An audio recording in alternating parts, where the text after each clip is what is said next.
नमस्कार दोस्तों, मैं राजू मौर्य और आज हम जानेंगे भारत के उन ऐतिहासिक स्थलों के बारे में जो बहुजन और दलित महापुरुषों से जुड़े हैं। ये स्थल सिर्फ इमारतें नहीं बल्कि सामाजिक न्याय और समानता के प्रतीक हैं। हम उन जगहों की कहानियां जानेंगे जहां हमारे महापुरुषों ने समाज को बदलने का साहस दिखाया। ये वीडियो सिर्फ जानकारी नहीं बल्कि उन महान आत्माओं को श्रद्धांजलि है जिन्होंने हमें सिर उठाकर जीना सिखाया। तो चलिए बिना देरी के शुरू करते हैं ये प्रेरणादायक सफर। सबसे पहले चलते हैं वाराणसी के सीर गोवर्धनपुर संत रविदास जी की जन्मस्थली। यहाँ संत रविदास ने जात पात के खिलाफ आवाज उठाई और मन चंगा तो कठौती में गंगा जैसी सीख दी। हर साल रविदास जयंती पर लाखों श्रद्धालु यहाँ आते हैं, लंगर और कीर्तन होते हैं। यह स्थल हमें सिखाता है कि सच्ची भक्ति और समाज सेवा ही सबसे बड़ा धर्म है। यहाँ की ऊर्जा और शांति हर किसी को प्रेरित करती है। अब चलते हैं महू, इंदौर, जहां डॉ.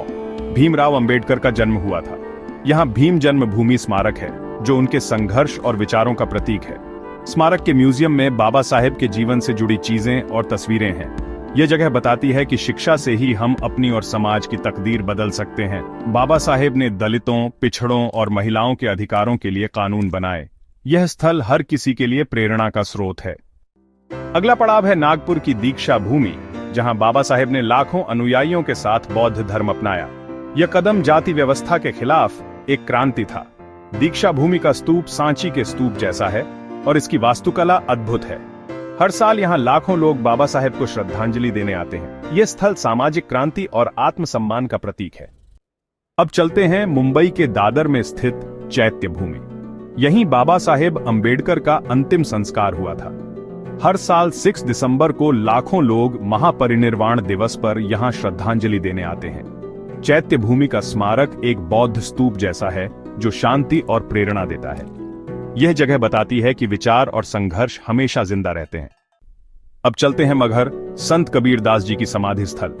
कबीर साहब ने धर्म और जाति की कुरीतियों पर चोट की और इंसानियत को सबसे बड़ा धर्म बताया। कहा जाता था कि मगहर में मरने से नरक मिलता है, लेकिन कबीर ने इस अंधविश्वास को तोड़ा। यहाँ उनकी मजार और समाधि दोनों हैं, जो हिंदू मुस्लिम एकता की मिसाल है। यह स्थल सिखाता है कि ईश्वर एक है, रास्ते अलग हो सकते हैं। अब चलते हैं अमरावती, संत गाडगे बाबा के समाधि स्थल पर। गाडगे बाबा गांव-गांव घूमकर सफाई और शिक्षा का संदेश देते थे। उन्होंने गरीबों की सेवा में अपना जीवन समर्पित किया। यह समाधि स्थल सादगी और निस्वार्थ सेवा की प्रेरणा देता है। गाडगे बाबा का जीवन आज भी उतना ही प्रासंगिक है। अब चलते हैं केरल के चेमार गांव, श्री नारायण गुरु की जन्मस्थली। नारायण गुरु ने जातिवाद और छुआछूत के खिलाफ आंदोलन चलाया। उन्होंने एक जाति, एक धर्म, एक ईश्वर का नारा दिया और दलितों के लिए मंदिर बनवाए। उनका आश्रम आज भी उनके संदेशों को फैलाता है। यह स्थल ज्ञान और एकता की ताकत का प्रतीक है। अगला पड़ाव है देहू, पुणे, संत तुकाराम महाराज का मंदिर। तुकाराम जी ने अपने अभंगों से जात पात और पाखंड पर प्रहार किया। यह मंदिर आज भी लाखों लोगों की आस्था का केंद्र है। उनकी शिक्षाएं सच्ची भक्ति और समानता की प्रेरणा देती हैं। पुणे में फुलेवाड़ी, जहां सावित्रीबाई और ज्योतिराव फुले ने भारत का पहला बालिका विद्यालय खोला। उन्होंने समाज सुधार और शिक्षा के लिए संघर्ष किया। फुलेवाड़ी का स्मारक हमें याद दिलाता है कि शिक्षा हर ताले की चाबी है। यह स्थल समाज में बदलाव की प्रेरणा देता है। आखिरी पड़ाव है भीमा कोरेगांव का विजय स्तंभ, पुणे।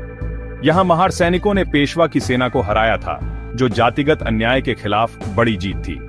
हर साल लाखों लोग यहां अपने पूर्वजों को श्रद्धांजलि देने आते हैं। यह स्मारक शौर्य और आत्मसम्मान का प्रतीक है। तो दोस्तों, यह था हमारा सफर भारत के बहुजन और दलित महापुरुषों से जुड़े ऐतिहासिक स्थलों का। यह स्थल हमारी विरासत और पहचान है, जो हमें संघर्ष और समानता की सीख देते हैं। इन जगहों पर जाना सिर्फ घूमना नहीं बल्कि प्रेरणा लेना है। हमें अपने इतिहास को जानना और आगे बढ़ाना है। अगर वीडियो पसंद आया हो तो लाइक, शेयर और सब्सक्राइब जरूर करें। जय भीम, जय भारत।